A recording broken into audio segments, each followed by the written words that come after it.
Ipinamana ko na lahat kay Tita Deborah. Ang bahay ko sa Tagaytay, ang penthouse sa New York. I have nowhere else to go.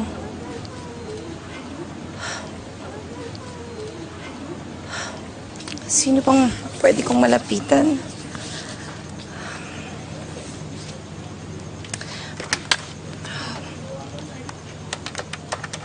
Wait. Na-bankrupt ang business niya dahil sa akin. Oh. Wait. I took over his company.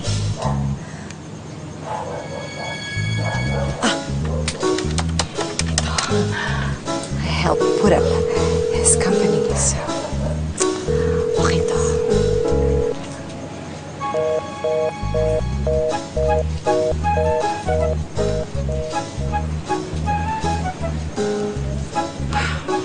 Bakit ganun, Papa? Dati lahat sila lumalapit sa akin. Pero ngayon, wala akong matakbuhan.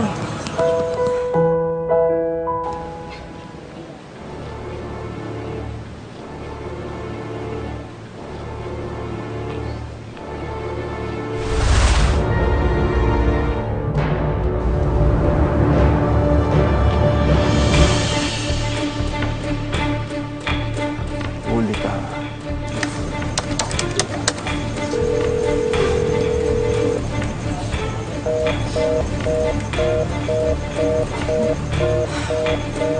Ito na ba talaga ang katapusan ng buhay ko?